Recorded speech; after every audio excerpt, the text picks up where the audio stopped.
না, এটা নিষেধ। এবার আপনি বলেন মূল উদ্দেশ্য কি? আদেশ কোনটা? দোকানে দোকানে বেচা কিনা করা 9টা থেকে 4টা, এটা হলো কি আদেশ। আর ওই দোকানে যাওয়া কি নিষেধ। এবার বলুন তো দেখি, এই লোকটা আদেশ পালন করলে পুরো আদেশ অমান্য কইরা আদেশ এই দোকানে এসে 9টা থেকে 10টা 4টা থাকে না, কিন্তু ওই দোকানেও যায় না, অন্য কাজ করে, আদেশটা ছেড়ে দিছে। নিষেধ কি ছিল?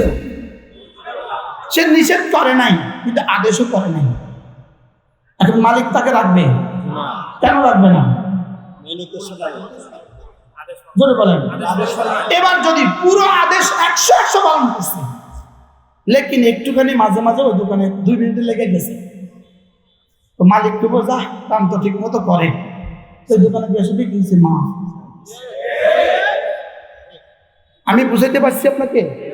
মা মুরবি ছেড়ে দিলে আল্লাহ মাফ করে না, আর মানহি আনু করলে আল্লাহ মাঝে মাঝে মাফ করে দেন। সুবহানাল্লাহ বলবেন না? হযরত আদম আলাইহিস সালাম জান্নাতে কি করেছিলেন? মানহি আনু গন্ধম খেয়ে ফেলেছিলেন। আর শয়তান কি করছে? আদেশ সেজদা ছেড়ে দিয়েছে। শয়তান কি করছে? আদেশ ছাড়ছে।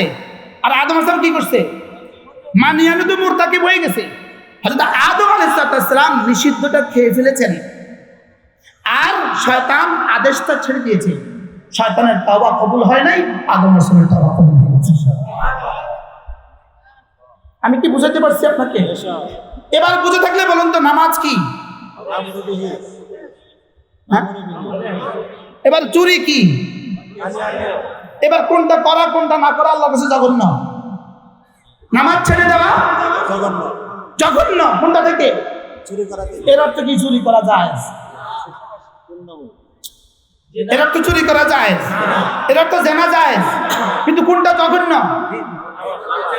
জোরে বলেন কোনটা জঘন্য? এখন এই জাতি নামাজ ছেড়ে দেয়, এরকম মুসলমান এই জাতি আছে কিনা বলেন? আছে কিনা? তো যে জাতি নামাজ ছেড়ে দেয়, এই জাতিকে রব সাহায্য করবে কেন? যে জাতি নামাজ ছেড়ে দেয়, এই জাতিকে রব সাহায্য করবে কেন? কি হয়? আমি বুঝাইতে পারি নাই, আমি বুঝাইতে পারি নাই আপনাকে। তাহলে নামাজ ছেড়ে দেওয়া হাজারো গুনাহ করার চেয়েও কি জঘন্য অপরাধ। কি অপরাধ? রোজা না রাখা হাজারো গুনাহের চেয়ে জঘন্য অপরাধ। আচ্ছা, এবার প্রশ্ন, নামাজ ছেড়ে দেয় এত বড় অপরাধ কেন? জিনার চেয়ে বড় অপরাধ কেন? সমস্ত নিষিদ্ধ বস্তু করার চেয়ে নামাজ ছেড়ে দেওয়া বড় অপরাধ কেন? উত্তর, মা মুরবি ছেড়ে দেয় কেন, এটা আগে জিজ্ঞেস করো। মা মুরবি ছেড়ে দেয় কেন? সে নামাজ পড়ে না কেন? মা মুরবি ছেড়ে দেয় মানুষ শুধুই আবা অবস্থান বাড়া, শুধুই কিবিরের বুনিয়াদে। মা মুরবি ছেড়ে দেয় কিবিরের কারণে, আর গুনাহ করে শাহওয়াতের কারণে। গুনাহ করে কোন কারণে? আর মা মুরবি ছেড়ে দেয় কোন কারণে? কিবিরের কারণে। আল্লাহ তাআলা বলেন, মান কানা ফি কলবি মিসকালু খারদালিন মিন কিবির, যার দিলে 1 যারা কিবির আছে, আমি তাকে জান্নাত দিব না, এটা আমার শিক্ষা। নাউজুবিল্লাহ বলেন। এবার বলেন তো নামাজ ছাড়ে কেন? জোরে বলেন। রোজা ছাড়ে কেন? কেন? শুধুই কিবিরের কারণে। শুধুই কোন কারণে? মসজিদের সামনে তার দোকান, সে মসজিদে আসে না কেন? কিবিরের কারণে। লেকিন খোদা না খাস্তা জেনা হয়ে গেছে কেন? শাহওয়াত গালেব হয়ে গেছে, পারি নেই। আল্লাহকে শাহওয়াত তো তোরা আমিই দিছিলাম, যা তুই কন্ট্রোল করতে পারিস নাই, মাফ। কি ভাব? লেকিন নামাজ ছেড়ে দিয়েছে কেন? এই জন্য দেখবেন আমাদের দেশে জুতা চোর ধরা পড়ে, জুতা চোর মাঝে মাঝে মসজিদে জুতা চোর ধরা পড়ে, পড়ে না পড়ে না বলে? জুতা চোর যখন ধরা পড়ে, শুধু 1 জোড়া জুতা নিয়ে মসজিদের গেট দিয়ে যাওয়ার সময় ধরে ফেলছে। কিরে তুই আমার জুতা লইয়া যাস কই? কয় জোড়া চুরি করছে? 1 জোড়া। গেছে না ধরা পড়ছে? আচ্ছা, এবার এই চোরাটারে কি পরিমাণ পিটা বলেন? ধুলাইটা কেমন? কি কারণে? ওই চোর, শোনো, এখানেও কিছু চোর আছে আজকে, মোবাইল চোর। আমি যখন নামবো তখন সব জমা হয়ে যাবে আমার সাথে মুসাফা করার জন্য। আমি নামার সময় একজনের সাথে মুসাফা করবো না, কোনো বক্তা নামার সময় এখানে কেউ মুসাফা করবেন না। আর কি বলছি, কোনো বক্তা মেহমান নামার সময় কি করবেন না বলেন, মুসাফা করলে চোর আপনার বকেটের সাথে মুসাফা করবেন। এবার শুনেন, এই চোর চুরি কেন করলো? তোরে জিজ্ঞেস করেন তুই চুরি করছিস কেন, বলবে পেটের দায়। তাহলে চুরি করছে পেটের দায়, কারণে কারণে, লেকিন নামাজ ছাড়ছ কোন পেটের দায়? জোরে বলেন কোন কারণে? টিবির কারণে। এই জন্য এই চুরি থেকে নামাজ না পড়া কোটি গুণে বেশি বড় অপরাধ। বাকি এর অর্থ কি জুতা চুরি জায়েজ? বাংলাদেশে জুতা চোর ধরা পড়লে ওরে সাথে সাথে 500 টাকা দিবেন, আর টাকা দিয়ে ওরে বলবেন যা কিছু কিনি খাইস। তার তুই এক জোড়া জুতা চুরি করছ, এক জোড়া জুতা চুরি করে যদি তুই 500 মানুষের গণধোলাই খাস, এদেশের যারা 18 কোটি মানুষের টাকা চুরি করে তারা কত গণধোলাই খাওয়া উচিত? এই জুতা চোর কজনের টাকা চুরি করছে? চুরি করে চলে গেছে না হয়েছে? নিয়ে গেছে না রয়ে গেছে? তাহলে এবার ফিটা কত? এবার যদি এত মানুষের পিঠে তার পিঠে হয়, তো যারা 18 কোটি মানুষের রাস্তার সিমেন্ট চুরি করে, কানাডা বাড়ি করে,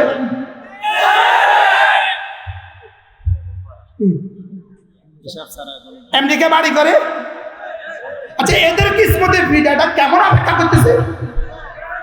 আচ্ছা এই ডাকাতগুলোর মোকাবেলায় ওই জুতা চোর কি চুরি করছে? এটা চোরই না, এটা জমানার আব্দুল কাদের জিলানী।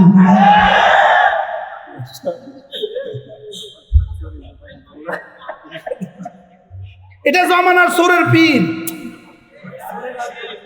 আরে কথা বুঝেন নাই করেন, ওটা কিসের চুরি করছে?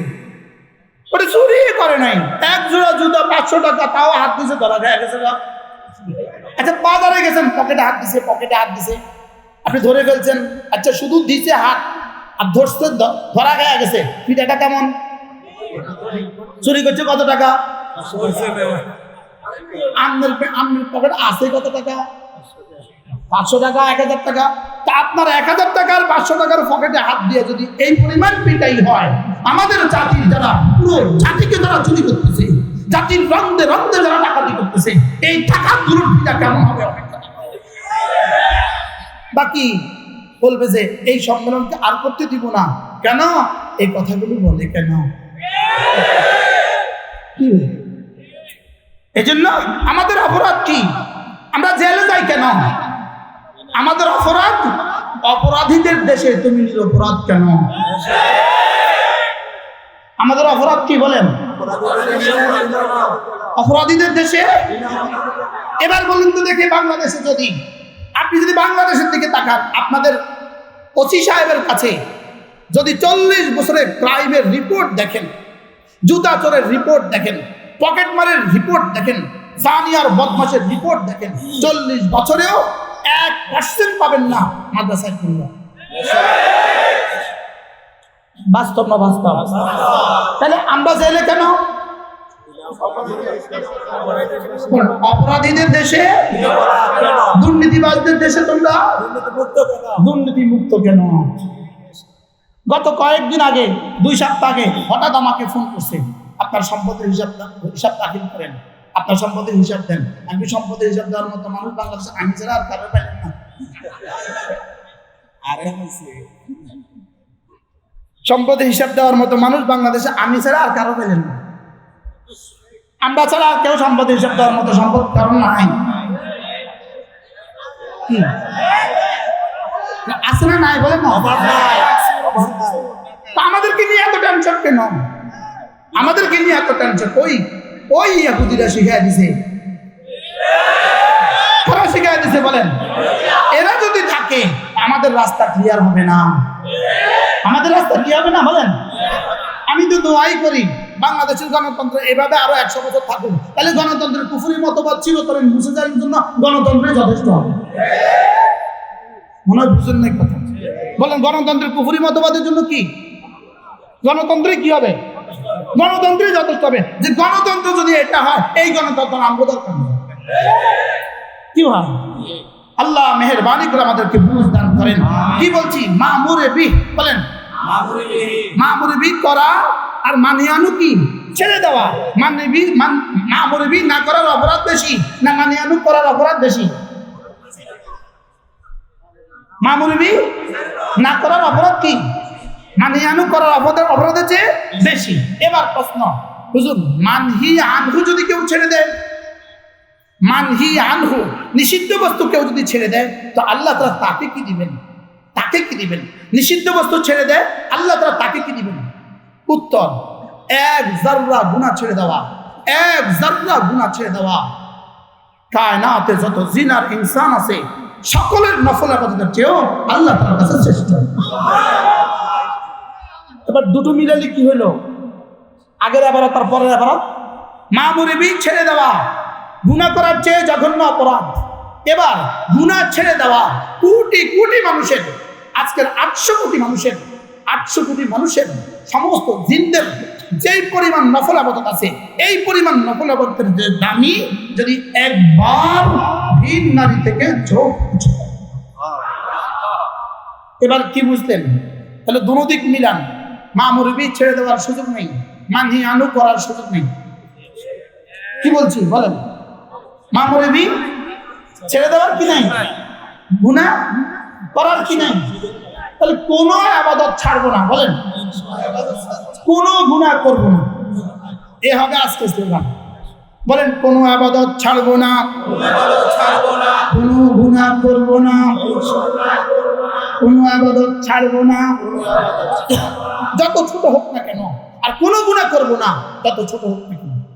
বলেন ইনশাআল্লাহ। হাত তুলে বলেন, হাত তুলে বলেন, কোনো ইবাদত ছাড়বো না, কোনো গুনাহ করবো না। আল্লাহ তৌফিক দান করুন। আখেরি স্লোগান, আমরা এক বাংলাদেশের স্বপ্ন দেখি যে বাংলাদেশ হবে বেনামাজি মুক্ত বাংলাদেশ। বলেন বেনামাজি মুক্ত বাংলাদেশ, হাফিজি হুজুরের নির্দেশ, বেনামাজি মুক্ত বাংলাদেশ, হাফিজি হুজুরের নির্দেশ। বঙ্গভবন থেকে রান্নাঘর বেনামাজি মুক্ত ইনশাআল্লাহ। বলেন না ইনশাআল্লাহ। তাহলে আমরা যদি একটা আন্দোলন তুলি, যে আন্দোলনের নাম হবে বেনামাজি মুক্ত বাংলাদেশ, এই আন্দোলনের সভাপতি আমি, সেক্রেটারি আমি, কর্মী আমি, সদস্য আমি, আমি থেকেই শুরু এই আন্দোলন। কোন আন্দোলন? নাম কি বলেন? বেনামাজি মুক্ত বাংলাদেশ। সভাপতি কে? বুঝছে, যাক ওয়াজ বুঝছে। সভাপতি কে? সেক্রেটারি, ফাউন্ডার, এবার কর্মী, সদস্য। কিসের সদস্য আপনি? তার থেকে শুরু হবে আন্দোলন। বলেন না ইনশাআল্লাহ। আমি আমাকে, আমার বিবিকে, আমার ছেলে মেয়েদেরকে নামাজ পড়াবো ইনশাআল্লাহ। বলেন ইনশাআল্লাহ। বেনামাজি মুক্ত করবো আমার পরিবারকে।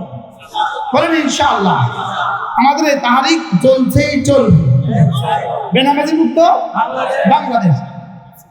হ্যাঁ, আল্লাহু আকবার। আল্লাহ আমাদেরকে তৌফিক দান করেন। আমার এই দু চারটা আগোছালো কথা আপনাদের এতগুলো মানুষ দেখে আল্লাহ আমাকে দিয়ে বলিয়ে দিয়েছে, নামাজ, রোজা, হজ, যাকাত এগুলো যেভাবে ফরজ, জিহাদ এভাবে ফরজ। বাকি নামাজ সকাল 10টায় কিন্তু নামাজ নাই, নামাজ ফরজ কিন্তু 10টায় কিন্তু নামাজ নাই, 3টায় কিন্তু নামাজ নাই, রাত 12টার সময় কিন্তু নামাজ নাই। নামাজ কিন্তু ফরজ, কিন্তু 24 ঘন্টার প্রতিটা সেকেন্ডে নাই। আমি কি বুঝাতে পারছি? বলেন বলেন জিহাদও ফরজ। বলেন জিহাদও কি? এরা সময় হলে ফরজ। জোরে বলেন, এটা কোন সময় ফরজ? বলেন এটা সময় হতে ফরজ। জিহাদের জন্য, নামাজের জন্য যেমন ওযু লাগে, নামাজের সময় তো হয়ে গেছে লেকিন ওযু নাই, তাহলে এখন কি তাকবীর ধরবেন না আগে ওযু করবেন? তাহলে নামাজের জন্য যেমন শারায়েত আছে, জিহাদের জন্য শারায়েত আছে। এবার জি কোন জিহাদের জন্য কি আছে বলেন? লেকিন নামাজ যেমন ফরজ, জিহাদ তেমন ফরজ। এবার আরেকটা মাসালা, বলেন নামাজ যেমন ফরজ, পর্দা তেমন ফরজ। আবার বলেন নামাজ যেমন ফরজ, পর্দা তেমন ফরজ।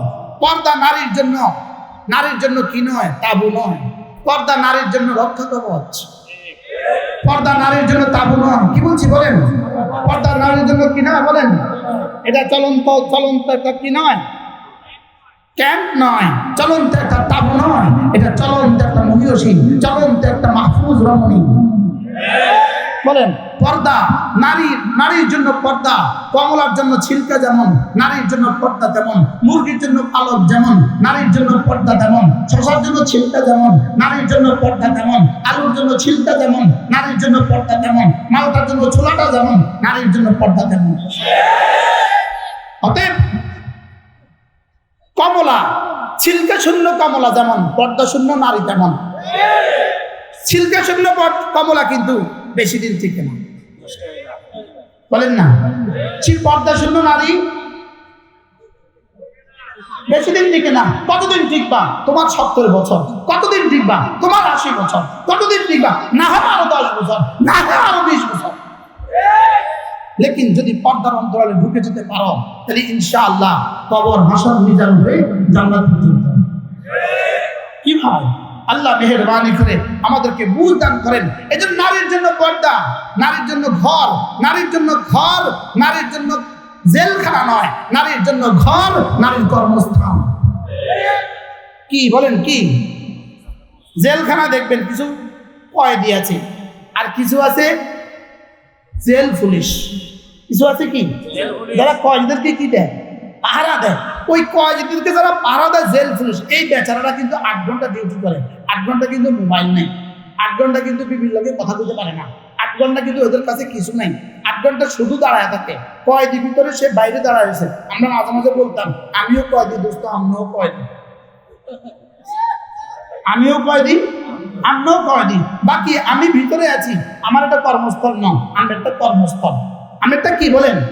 আমি একটা কর্মস্থল। আপনার কর্মস্থল এর জন্য এটা কয়েদখানা নয়, আমার কর্মস্থল নয় এর জন্য এটা কয়েদখানা। ঠিক নারীর জন্য ঘর কয়েদখানা নয়, নারীর জন্য ঘর কর্মস্থল। সুবহানাল্লাহ বলবেন? নারীর জন্য ঘর কি বলেন? এই জন্য পর্দা নিয়ে যদি কারোর মাথা ব্যথা শুরু হয়ে যায়, ওরা হাত মুজালা পা মুজালা ভাবে কেন? খাদিজা তো কি করেননি? খাদিজা তো ব্যবসা করেছেন। আপনি খাদিজা ব্যবসা করেছেন ইসলামের আগে না পরে, এটা আপনার জানা নেই। কি বলছি বলুন?